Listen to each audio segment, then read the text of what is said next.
बिस्मिल्लाहिर्रहमानिर्रहीम। अस्सलाम वालेकुम सामीन, जब दुनिया की सारी आवाज़ें थम जाती हैं, जब दिल की धड़कनें मद्धम हो जाती हैं, जब हर दर बंद हो जाए, ऐसे वक्त में एक ताकत है, एक ऐसी ताकत जो ज़मीन से अर्श तक पहुंचती है। वो है दुआ, उम्मीद और यकीन का सफ़र। दुआ सिर्फ मांगना नहीं, दुआ अल्लाह से राज़ो न्याज है। एक आजिज़ बंदे का रब के कदमों में बैठकर अपनी थकन उतारना है। दुआ सिर्फ अल्फाज नहीं, ये बंदे का अपने रब के साथ वो रिश्ता है जहाँ आंसू भी सजदा करते हैं और खामोशी भी सुन ली जाती है। दुआ अल्लाह की रहमत का दरवाज़ा है। आइए सामीन, देखते हैं कि कुरान मजीद दुआ के बारे में क्या कहता है।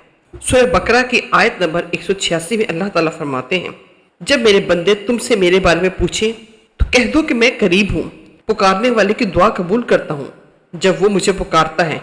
यहाँ फ़इन्नी करीबुन का मतलब सिर्फ ये नहीं कि अल्लाह सुन रहा है, बल्कि ये रब की शफ़क़त है, उसकी चाहत है कि हम उसे पुकारें। ये आयत एक पुकार है, मुझसे मांगो मैं दूंगा, मुझे बुलाओ मैं आ जाऊंगा, मुझे याद करो मैं याद करूंगा। सूरह गाफिर के आयत नंबर 60 में अल्लाह ताला फरमाते हैं, और तुम्हारा रब फरमाता है मुझे पुकारो, मैं तुम्हारी दुआ कबूल करूंगा। ये अल्लाह ताला की तरफ से कोई आम बात नहीं, ये दावत है, वादा है और चैलेंज भी। वो फरमा रहा है कि मांगो, लेकिन मांगने में खलूस हो, यकीन हो। दुआ से मुश्किल वक्त की चीज़ नहीं, ये एक निज़ाम हयात है, एक मुसलसल ताल्लुक रब से। सूरह फुरकान के आयत नंबर 77 में फरमाया गया, तर्जुमा, कह दो कि मेरा रब तुम्हारी परवाह नहीं करता अगर तुम उसे ना पुकारो। ये कुरान हमें झंझोड़ता है कि अगर हम दुआ छोड़ दें तो हमारी क्या हैसियत रह जाती है। सूरह इनाम के आयत नंबर 63 में कहा गया, तर्जुमा, पूछो कौन है जो तुम्हें खुश्की और समंदर के अंधेरों से निजात देता है, तुम इसे गड़गड़ा कर और चुपके चुपके पुकारते हो। यह आयत बताती है कि दुआ वो दरवाज़ा है जो अंधेरों से रोशनी की तरफ खुलता है। सामीन, कहते हैं कि दुआ इबादत की रूह है। आइए हदीस की रोशनी में इसका जायज़ा लेते हैं। नबी अकरम सल्लल्लाहु अलैहि वसल्लम ने फरमाया, दुआ ही इबादत है। यहाँ गौर कीजिए, दुआ इबादत का एक हिस्सा नहीं बल्कि खुद इबादत की असल है। ये वो लम्हा होता है कि जब बंदा अपनी बेबसी, कमज़ोरी और नादारी का इतराफ़ करता है और रब की रहमत को पुकारता है। एक और हदीस में आया, जो दुआ नहीं करता अल्लाह उस पर नाराज़ होता है।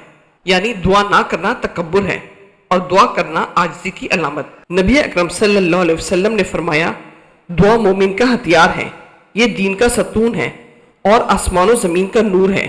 ये हदीस सिर्फ दुआ की अहमियत नहीं बताती, बल्कि ये बताती है कि दुआ एक रूहानी जंग है जो हम शैतान, मायूसी और नाकामी से लड़ने के लिए करते हैं। अबू हुरैरा से रिवायत है कि रसूलुल्लाह सल्लल्लाहु अलैहि वसल्लम ने फरमाया, बंदे की दुआ उस वक्त तक कबूल होती है जब तक वो जल्दबाजी ना करे और ये न कहे कि मैंने दुआ की मगर कबूल ना हुई। ये सिखाती है कि दुआ मांगना इबादत है और कबूलियत एक प्रोसेस है, ना कि फौरी नतीजा। अंबिया और दुआ, वो लम्हे जब आसमान भी रो पड़ा। हज़रत यूनुस अलैहिस्सलाम की दुआ, सूरह अंबिया की आयत नंबर 87, ला इलाहा इल्ला अंता सुब्हानका इन्नी कुन्तु मिनज़ ज़ालिमीन। जब हज़रत यूनुस मछली के पेट में तन्हा थे, अंधेरे में, मायूसी में थे, उन्होंने ये अल्फाज कहे और क्या हुआ, फस्तजबना लहू, बस हमने उसकी दुआ कबूल की। ये सिर्फ एक नबी की निजात नहीं बल्कि हर ईमान वाले के लिए उम्मीद का चराग है। अगर दिल से इखलास से पुकारो तो अल्लाह अंधेरों से निकाल देता है। हज़रत अय्यूब अलैहिस्सलाम, सब्र के साथ दुआ का फ़न, सूरह स्वाद की आयत नंबर 41, और हमारे बंदे अय्यूब अलैहिस्सलाम को याद करो जब उन्होंने अपने रब को पुकारा कि मुझे शैतान ने सख्त तकलीफ और अजियत में डाल दिया है। हज़रत ज़करिया की पुकार, नामुमकिन को मुमकिन बनाना, सूरह मरियम के आयत नंबर 2 से 5 है। जब उसने अपने रब को आहिस्ता आवाज़ में पुकारा, कहा, ए मेरे रब, मेरी हड्डियाँ कमज़ोर हो चुकी हैं और मेरे सर के बाल सफ़ेद हो गए हैं और मैं तुझसे दुआ मांग कर कभी महरूम नहीं रहा।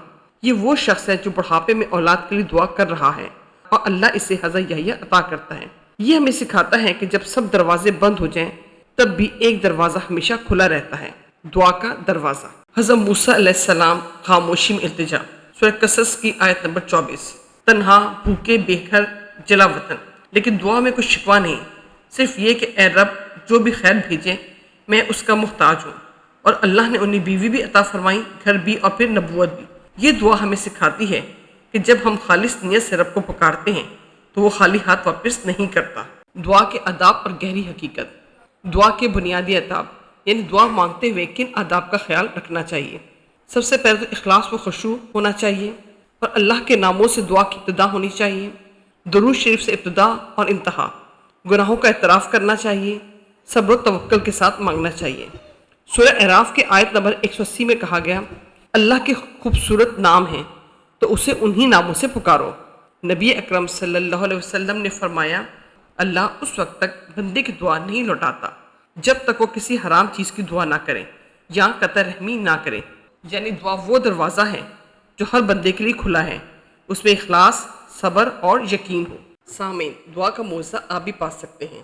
تو میرے عزیز دوستو، کبھی آپ نے سوچا بارش سے پہلے آسمان پر کالے بادل چھا جاتے ہیں، رات اندھیری ہوتی ہے، تبھی سورج طلوع ہوتا ہے۔